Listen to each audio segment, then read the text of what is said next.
Chaldean Grammar, Chapter 7. We're going to learn the past tense and the past perfect as we continue the plow through the verb. The past tense, we have seen that several verbal tenses utilize similar type A endings. So all the verbs we've seen so far, mostly, use these type A endings. Ko'din, ko'den, ko'dit, ko'det, and so on. In this chapter, we'll see that the past tense and those tenses built upon it, like the past perfect, make use of another set of endings called type B. So now we're finally returning to the type B endings, which are identical to the attached possessive pronouns found in chapter 4, except with an added lemeth before the endings. So you already know the type B endings. Here they are as they're used in the verb.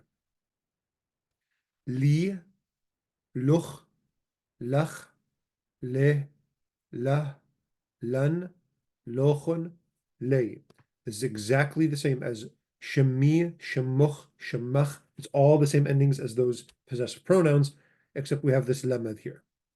So let's take a look at this past tense conjugation. What you do is you take the root and you add these endings. So the past tense does not have an indicator like a kap or a bid.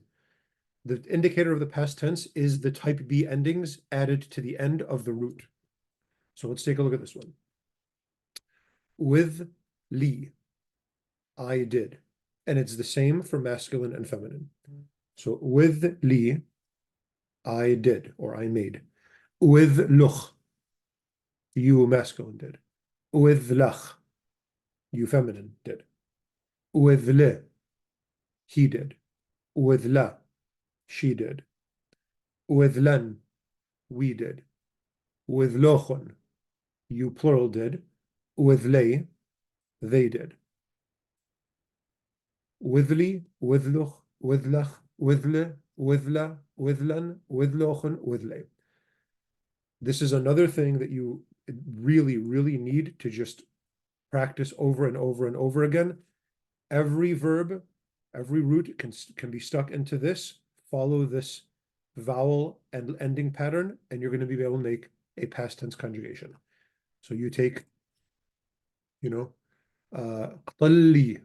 So qtal is the root is to kill. Qtal, qtal li, qtal luch, qtal lach, qtal le, qtal la, qtal lan, qtal lochon, qtal lei. Every verb, plug it in, it's going to be basically just this. So this is an essential paradigm that you need to learn the past tense. Again, we're doing this historical thing. Here's one likely development of this tense is from this combination of a passive form of the adjective, which we're going to talk about later, and a special dative construction using lemeth. This is a kind of old-timey way of speaking. Looks like maybe one way that this past tense came about is we took this adjective form, oiv, which means it was made. So the yod makes it a passive, was made.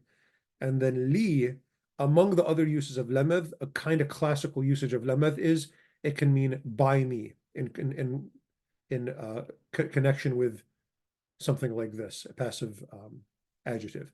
So oiv li means literally it was made by me. Possibly that's where the past tense came from. With li. With li, or with li. So with li, with li, with luch, it was made by you, you made it. With le, it was made by him, or with le, he did it, or he made it.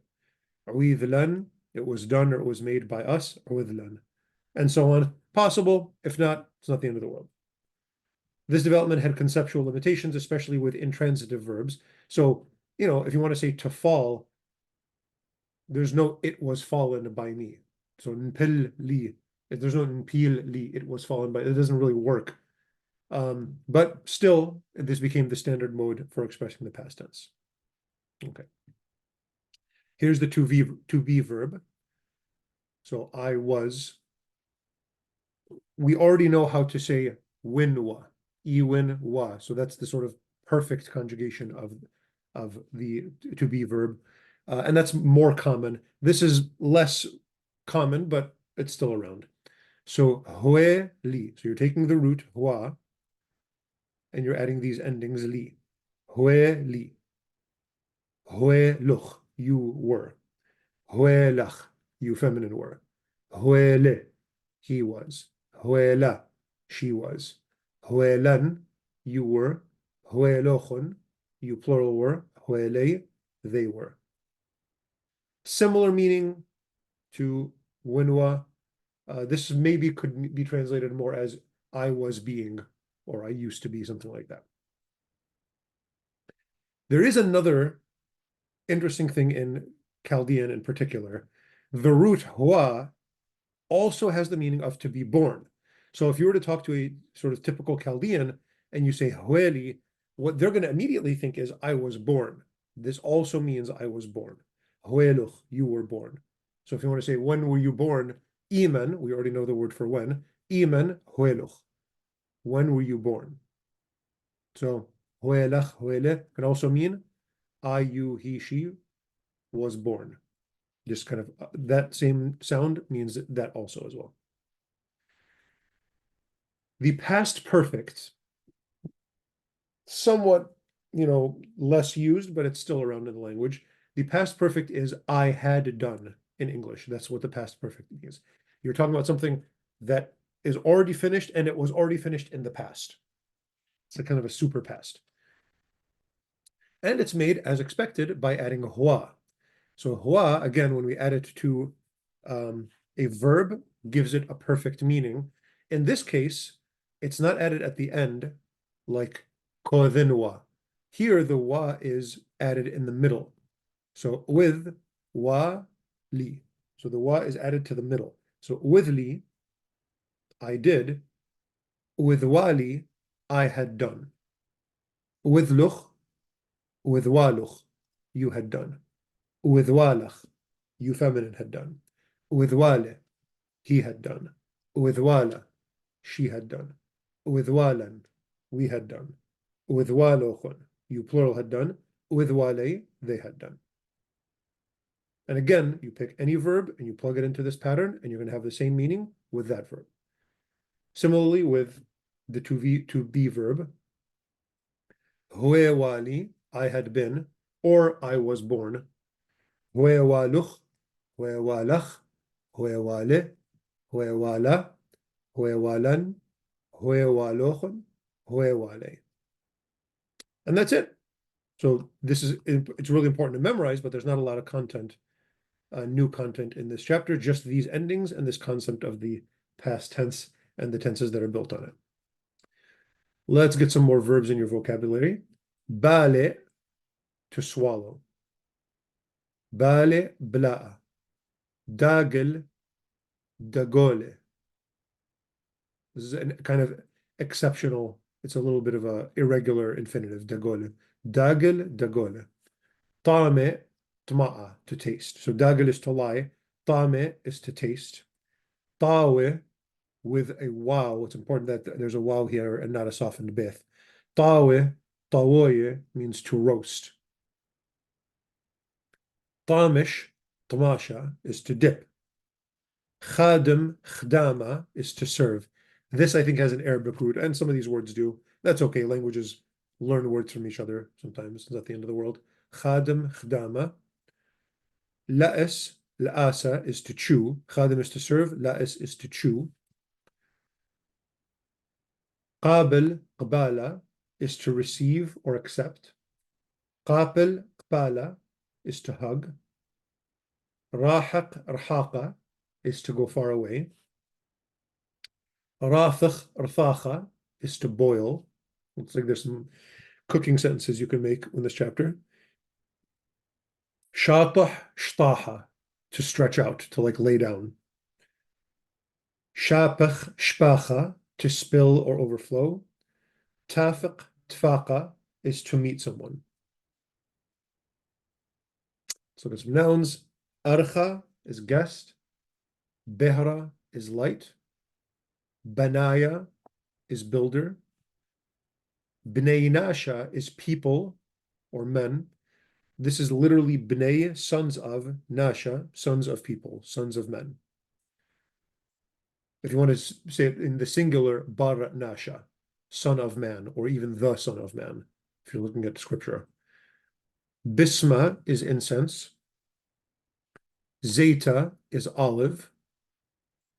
Keltha is a bride. Mutra is rain. Maya is water. Milcha is salt. Nuna or nunta is a fish. You can use either one indiscriminately. I'm not sure I've ever known whether a fish was a male or female when I saw it. Nura is fire. Qaisa is wood. Qala is a voice. It can also mean actually a song or a melody. Shayna is peace or tranquility. Tara'a or tara is a door. We have some nice adjectives this chapter. Behrana. So we have behra is light. Behrana is luminous. You can probably start to guess how you make adjectives now. Batila is idle. Bliga is busy. So these, I guess, are opposites. Batila and bliga. Basima is pleasant, or can mean tasty or delicious. Dehwana, so deho is gold, dehwana is golden. Dahina is oily, so dehna is oil, dahina is oily. Zarqa is blue. Habiba or habiwa is beloved. You'll hear both of those. Khamma means hot in the sense of hot weather. You wouldn't call food khamma. You would call food khamima, which means hot or warm in the sense of food. So khamma is in reference to the weather. Khamima is in reference to the food or, something that you're touching. Khapyaya is barefoot. Yaqura is heavy. Dimmana is bloody. So dimma is blood. Dimmana is bloody. Hani'a is sweet or delightful, something like that. Marira is bitter. Alya is high. So it looks like what we're setting up for you to do is when you write sentences, you can write about cooking now. There's all kinds of cooking and food terms here, verbs too. You can boil some fish or whatever. Roast fish, maybe that'd be more tasty.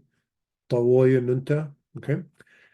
And you can practice using the different tenses, the past tense especially. Conjugate as many as you feel like. Conjugate 10 more in the past perfect. So in the past perfect. You got some nice translation. Tumashli nunta dehana umilcha. And so on. So you can recognize these. Translate into Chaldean. This is great practice. And then write a little story, maybe a dialogue between two people. And I would really suggest using the later stuff and writing your sentences just so you can really absorb it better. And again, I repeat something I said a few chapters ago. When you review, and you really, really need to review if you're going to learn a language, always, always, always review backwards. So tomorrow, review chapter 7, then chapter 6, then chapter 5. Do not start with chapter 1 and go forward. You're never going to learn the language that way. You're just going to know nouns really well. And then you're never going to know anything about verbs. Review and review often and always review backwards. All right, see you in chapter 8, these special verbs to have and to be able.